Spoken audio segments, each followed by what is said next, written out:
तो जैसे कि हमने लास्ट एपिसोड के अंदर देखा था, जो चैन ये होता है वो ग्रैंडमा हुयान जो होती है उसे पूछता है कि मैं आपसे एक आखिरी सवाल जो है वो पूछना चाहता हूँ कि हाईएस्ट हेवन का जो फादर ऑफ गॉड है क्या वो मैं ही हूँ। जो सुनते के साथ ही अब जो ग्रैंडमा हुयान होती है वो उसे कोई भी जवाब जो है वो नहीं देती। और अब हमारा व्यू जो होता है वो बियॉन्ड टाइम एंड स्पेस का जो हाईएस्ट हेवन होता है वहाँ पर आ जाता है, जहाँ पर कि हम देखते हैं कि जो वुया होती है वो तियान युआन जो होती है उसके साथ में खड़ी होती है। और तभी हम देखते हैं कि उस पैलेस की एक दीवार जो होती है वो अचानक से जो है वो टूट जाती है, जिसे देखते के साथ ही जो तियान युआन होती है वो बोलती है, मुझे लगा था कि जिस पर्सन को हमने पुनर्जीवित जो है वो किया है शायद वो फादर गॉड का दोस्त होगा, लेकिन मैंने नहीं सोचा था कि वो इस तरह की फोर्स का इस्तेमाल करेगा। ये फ्रेंडली फोर्स तो बिल्कुल भी नहीं लग रही। जो सुनते के साथ ही जो वोया होती है वो तियान युआन जो होती है उसे बताती है कि पास्ट में ऐसा हो सकता था, लेकिन अब ऐसा हो पाना पूरी तरीके से नामुमकिन है, क्योंकि ये जो फादर है उनके पास में इस तरह की एबिलिटी है जो कि पर्सनैलिटी, सोल और जो मेमोरी होती है उसे पूरी तरीके से चेंज कर सकते हैं, जिसके बाद में वो हम में से ही एक जो है वो बन जाएगा। जो सुनते के साथ ही जो तियान युआन होती है वो हैरान होते हुए पूछती है कि क्या ये बात जो है वो सच है, तो क्या इसका मतलब ये है कि मुझे भी वापस से रिक्रिएट जो है वो किया जा सकता है। जो सुनते के साथ ही जो वुया होती है वो तियान युआन की तरफ देखते हुए उससे पूछती है कि तुम इस बारे में क्यों पूछ रही हो। जो सुनते के साथ ही तियान युआन जो होती है वो उसे बताती है कि मैं यहाँ पर तुम्हारी बात कर रही हूँ, जो तुम्हारी सोल फॉर्म है वो ऑर्डिनरी क्रिएचर से बिल्कुल अलग है, जिसका मतलब है कि तुम्हें काफ़ी ज़्यादा मॉडिफाइड किया गया है। तो क्या इसका मतलब है कि मुझे भी फ्यूचर में मॉडिफाई किया जाएगा। जो सुनते के साथ ही जो वुया होती है वो तियान युआन के सर के ऊपर हाथ फेरते हुए उसे बोलती है कि नहीं, ऐसा नहीं है, क्योंकि तुम एक इंपॉर्टेंट पार्टनर हो। जब तक कि हमारा गोल जो है वो सेम है तब तक कि यहाँ पर कोई भी ऐसी चीज़ जो है वो नहीं होने वाली। असल में अगर मेरी बात की जाए तो मुझे वापस से रिक्रिएट जो है वो नहीं किया गया है, बल्कि ये जो वो फादर है उन्होंने यहाँ पर मेरी मदद जो है वो की थी यहाँ पर बेफालतू की जो चीज़ें हैं उन्हें मेरी बॉडी से हटाने के लिए, ताकि यहाँ पर बेफालतू का कोई भी एक्सीडेंट जो है वो फ्यूचर में ना हो सके। और अब वुया की इस बात को सुनते के साथ ही जो तियान युआन होती है वो वुया से पूछती है कि क्या तुम इस चीज़ को लेकर पूरी तरीके से श्योर हो। जो सुनते के साथ ही वुया भी काफ़ी हैरान रह जाती है और हैरान होते हुए तियान युआन से बोलती है कि तुम्हारे कहने का क्या मतलब है।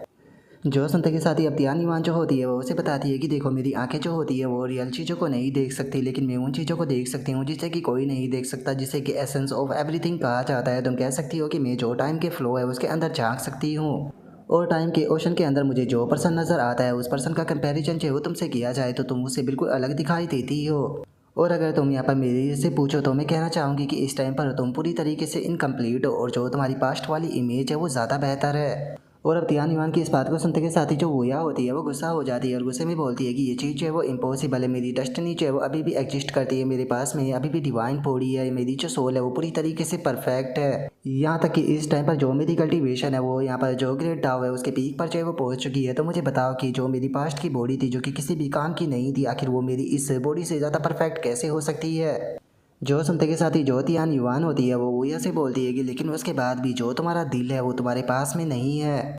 और अब तियान युआन की इस बात को सुनते के साथ ही जो वुया होती है वो भी काफ़ी ज़्यादा हैरान जो है वो रह जाती है, लेकिन जो वुया होती है वो अपने ऊपर कंट्रोल कर लेती है। और वो थोड़ा उदास होते हुए जो तियान युआन होती है उसे बताती है कि ये ऐसी चीज़ है जिससे कि खुद मैंने अपने आप से अलग जो है वो किया है, क्योंकि इसके कारण बेफालतू के यहाँ पर काफ़ी सारी चीज़ें ऐसी थी जो कि मुझे होल्ड बैक करने पर मजबूर कर रही थी। अगर तुम कोई ग्रेट चीज़ जो है वो अचीव करना चाहते हो तो उसके लिए तुम्हें जो मोरालिटी और जो हेजिटेशन होता है उसे अपनी बॉडी के अंदर से ख़त्म जो है वो करना होता है,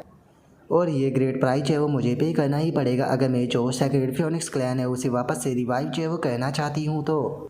जो सुनते के साथ ही अब जो तियान युआन होती है वो भी जो वुया होती है उसे माफ़ी मांगने लगती है और बोलती है कि ओ मुझे माफ़ कर देना, लगता है कि मैं कुछ ज़्यादा बोल गई हूँ, मेरे यहाँ पर ऐसा कुछ कहने का मतलब नहीं था, सच बताऊँ तो पहले के मुकाबले तुम अब ज़्यादा बेहतर हो, तो इसीलिए प्लीज़ उदास मत हो। जो सुनते के साथ ही जो वुया होती है वो उससे बोलती है कि मैं यहाँ पर उदास है वो नहीं हूँ, क्योंकि इस तरह की जो चीज़ें हैं वो अब मेरे अंदर नहीं है। और अब उसके इतना बोलते के साथ ही हम देखते हैं कि पैलेस के अंदर से एक पर्सन जो होता है वो निकल कर बाहर जो है वो आने लगता है, और उस पर्सन को देखने के बाद में जो तियान युआन होती है वो उससे बोलती है कि क्या आपको ट्रीटमेंट की ज़रूरत है। जो सुनते के साथ ही अब वो बंदा जो होता है वो वहाँ से जाते हुए बोलता है कि इस सिंपल मॉन्क को किसी भी प्रकार के ट्रीटमेंट की ज़रूरत नहीं है, मुझे लगता है कि वो गरीब बच्चा जो अंदर पड़ा है उसे ट्रीटमेंट की ज़्यादा ज़रूरत है।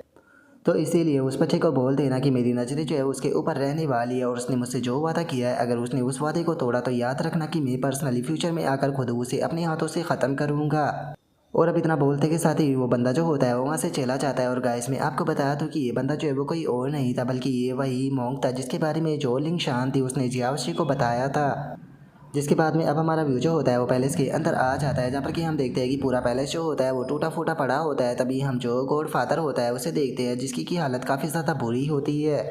और गाइज आप जो गॉडफादर है उसकी हालत से ही इस चीज़ का अंदाज़ा जो है वो लगा सकते हो कि जो ये मॉन्क है ये कितना ज़्यादा पावरफुल है। और गाइज अगर आपको याद नहीं तो मैं आपको याद दिला दूं कि जो लिंग शान है उसने बताया था कि ये एक 5 ग्रेट हीरो की टीम हुआ करती थी जिसका कि चैनी भी एक मेंबर था और उस टीम का जो लीडर था वो कोई और नहीं बल्कि यही मॉन्क था। और लिंग शान ने यह भी कहा था कि अगर ये मॉन्क जो है वो जिंदा होता तो शायद चैनी को इतना ज़्यादा स्ट्रगल जो है वो करना ना पड़ता जितना कि उसने अभी तक किया और शायद वो डाउचुन भी नहीं बन पाता। और अब गॉडफादर की हालत को देखने के बाद में शायद आप लोगों को इस चीज़ का अंदाज़ा जो है वो हो गया होगा कि ये मॉन्क जो है वो कितना ज़्यादा पावरफुल है और अगर इसकी फ़ाइट जो है वो चैनी के साथ में होती है तो वो फ़ाइट कितनी ज़्यादा धमाकेदार होगी आप खुद ही अंदाज़ा लगा सकते हो। और अब गॉडफादर की ऐसी एक हालत को देखते के साथ ही जो वूया होती है वो भागते हुए जो गॉडफादर होता है उसके पास में आने लगती है। उसके पास में आते हुए बोलती है कि गॉडफादर आप ठीक तो हो ना। जो सुनते के साथ ही अब जो फादर गॉड होता है वो बोलता है कि मेरी चिंता मत करो मैं ठीक हूँ। यहाँ पर मैंने ही खुद इस चीज़ की यहाँ पर परमिशन जो है वो दी थी इस बुद्धिस्ट सेज को इस एरा के अंदर लेकर आने की जिसने कि इस एरा का प्रेजेंट वर्ल्ड जो है वो बचाया था।